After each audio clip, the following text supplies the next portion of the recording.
ગુજરાત જાહેર સેવા આયોગ,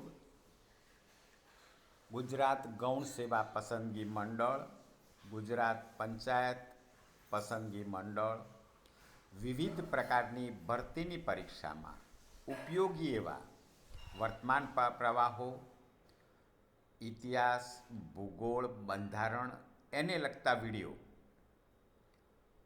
આપને આ યુટ્યુબ પર જોવા મળશે. તલાટીની લગભગ 2300 જગ્યાની ગૌણ સેવા પસંદગી મંડળ દ્વારા જાહેરાત આપી દેવામાં આવી છે. એમાં જાહેર વહીવટ, પબ્લિક એડમિનિસ્ટ્રેશન એવો એક વિષય છે. આ મારી યુટ્યુબ ઉપર હું તમને 1000થી વધુ પબ્લિક એડમિનિસ્ટ્રેશનના પ્રશ્નો કરાવીશ. તો આપ યુટ્યુબ ઉપર success by exam Joshi subscribe કરો. આજે આપણે જાહેર વહીવટને લગતા 10 પ્રશ્નો જોઈશું અને ક્રમાનુસાર બંધારણ, વર્તમાન પ્રવાહો, ઇતિહાસ, ભૂગોળ એના પણ પ્રશ્નો અને સમજ એના વિડીયો મૂકતા રહીશું. તો શરૂ કરીએ છીએ પ્રશ્નો. જાહેર વહીવટનું પહેલું ચેપ્ટર, જાહેર વહીવટનો અર્થ અને એનું કાર્યક્ષેત્ર. એમાંથી આજે આપણે 10 પ્રશ્નોની ચર્ચા કરીશું. પ્રશ્ન 1,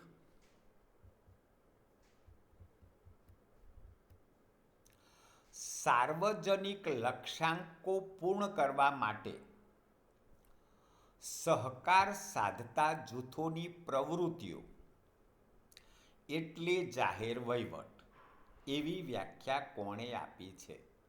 સાર્વજનિક લક્ષ્યાંકો પૂર્ણ કરવા માટે સહકાર સાધતા જૂથોની પ્રવૃત્તિઓ એટલે જાહેર વહીવટ એવી વ્યાખ્યા કોણે આપી છે?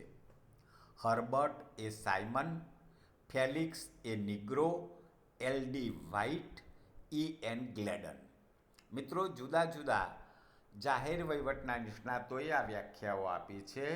અહીં સાચો જવાબ છે હર્બર્ટ એ સાયમન. એને આ વ્યાખ્યા આપી છે. તમારે મહત્ત્વના જે ફ્લેક્સી એ નિગ્રો, એલ.ડી. White, E.N. ગ્લેડન એની વ્યાખ્યાઓ યાદ રાખી દેવાની રહેશે. કોઈ પણ વ્યાખ્યા કોણે આપી છે એવું પૂછી શકે. પ્રશ્ન નંબર 2, વહીવટને કામ કરાવવા સાથે સીધો સંબંધ છે. નિર્ધારિત હેતુઓ પૂર્ણ કરવા સાથે તેને સંબંધ છે. આ વિધાન કોનું છે? વહીવટને કામ કરાવવા સાથે સીધો સંબંધ છે.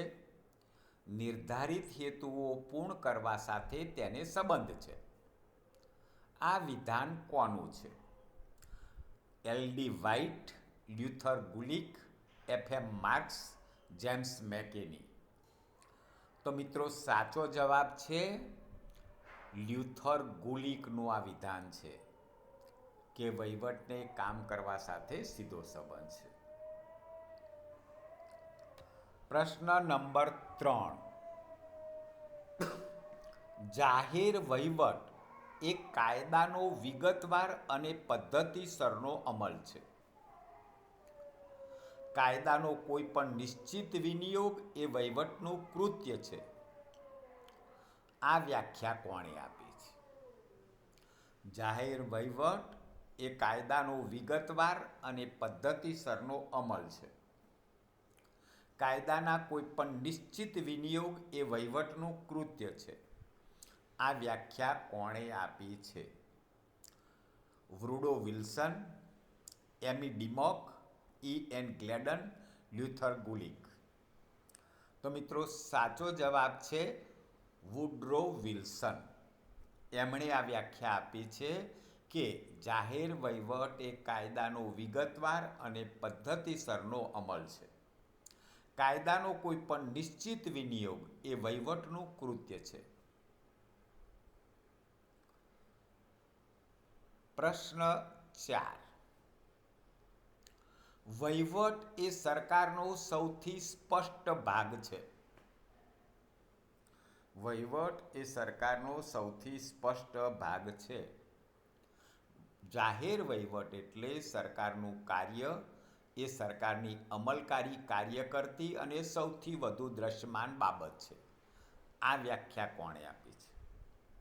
વહીવટ એટલે સરકારનો સૌથી સ્પષ્ટ ભાગ છે.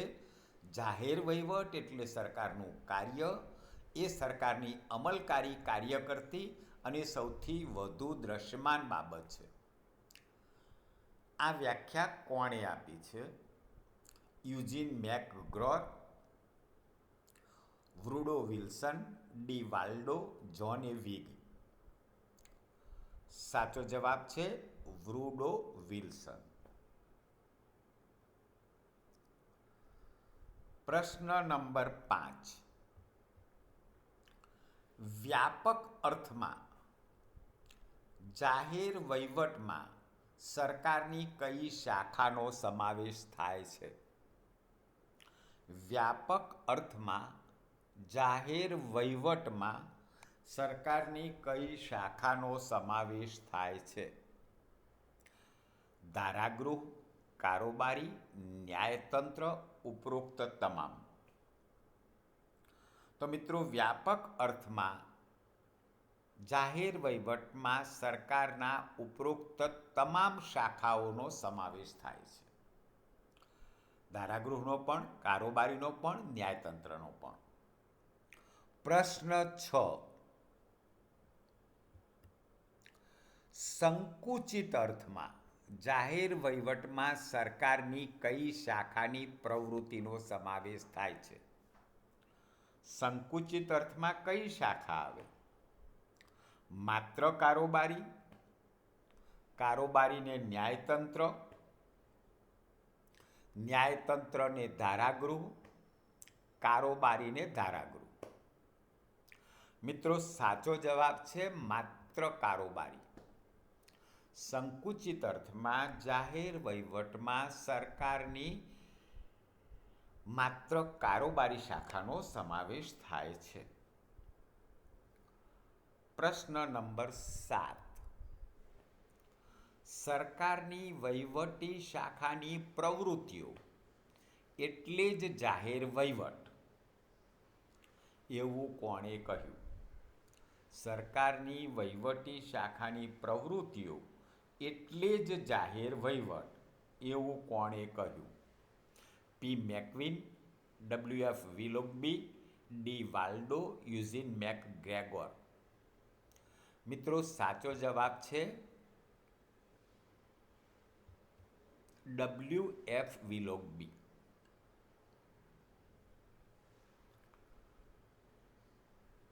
પ્રશ્ન નંબર 9. વિષય વસ્તુના આધારે વહીવટ એક ક્ષેત્ર અને બીજા ક્ષેત્ર વચ્ચે બદલાય છે.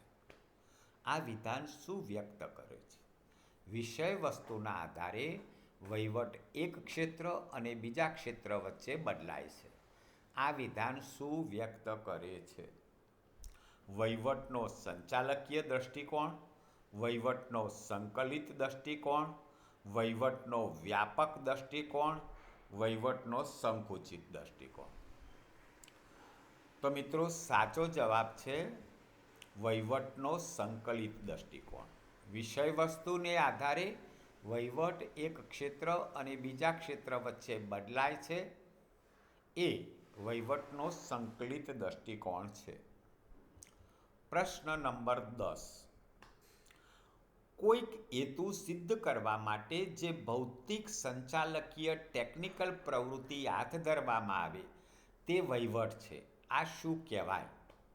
વહીવટનો સંચાલકીય દૃષ્ટિકોણ, વહીવટનો સંકલિત દૃષ્ટિકોણ, વહીવટનો વ્યાપક દૃષ્ટિકોણ, વહીવટનો સંકુચિત દૃષ્ટિકોણ. આ ચારમાં શું સાચું છે? તો મિત્રો, સાચો જવાબ છે વહીવટનો સંકલિત દૃષ્ટિકોણ. ફક્ત 2 નંબરનો મુદ્દો એ સાચો છે, વહીવટનો સંકલિત દૃષ્ટિકોણ. મિત્રો, આ જ પ્રકારના વિડીયો જોવા માટે આપ યુટ્યુબ ઉપર success exam by Joshi subscribe કરો. આગામી આવનારી રેવન્યુ તલાટીની ભરતીમાં તમને ઘણા બધા સારા વિડીયો આ યુટ્યુબ પર જોવા મળશે. આભાર.